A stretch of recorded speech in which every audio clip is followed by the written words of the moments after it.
In a thrilling contest, Karima Gore leads Antigua to victory. The Antigua and Barbuda Falcons finally got their campaign underway in the 2025 Caribbean Premier League CPL with a nail-biting victory against the Barbados Royals on Saturday, August 16th, in Antigua. Despite an explosive performance by Rovman Powell, who scored a blistering 51 runs in just 24 balls, the Royals ended up on the losing side. This is a classic example of how a steady and calculated innings can sometimes eclipse sheer firepower in cricket. Choosing to bowl first was a strategic decision by the Falcons, especially on a pitch that had shown signs of being difficult to bat on. The Royals faced challenges right from the start.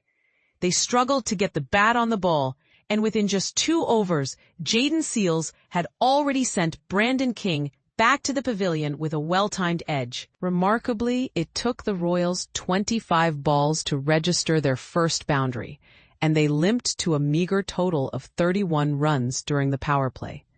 As the innings progressed, Quinton de Kock finally found his groove, launching a 6 off Raheem Cornwall and following it up with consecutive 4s against Odean Smith, slightly raising the run rate.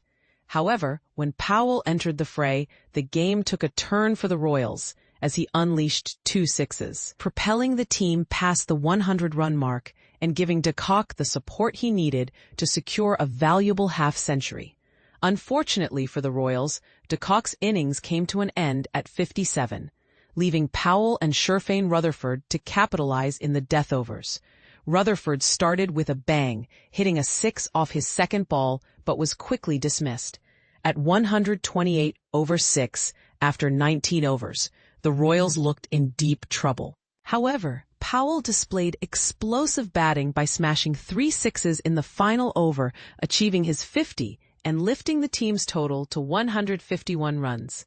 Despite finishing on a high note, the Royals couldn't capitalize during the early overs of the Falcons' innings. While Cornwall fell early, Antigua managed to maintain a healthier run rate than their opponents during the power play. Jewel Andrew contributed significantly by hitting several boundaries and setting a solid foundation, while Gore remained patient, biding his time. The Royals had a chance to seize the momentum, but let 2 potential catches slip in quick succession.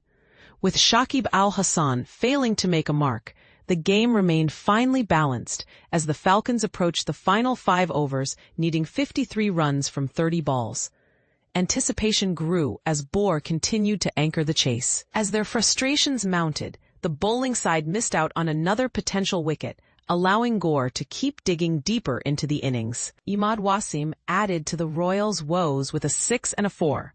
But even after his wicket, Gore escalated the pressure, launching Ethan Bosch for 2 consecutive 6s, shifting the match dynamics favorably towards the Falcons.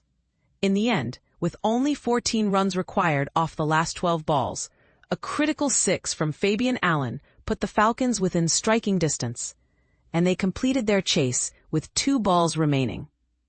Final score: Barbados Royals, 151 for 6 in 20 overs. Quinton de Kock, 57. Rovman Powell, 51.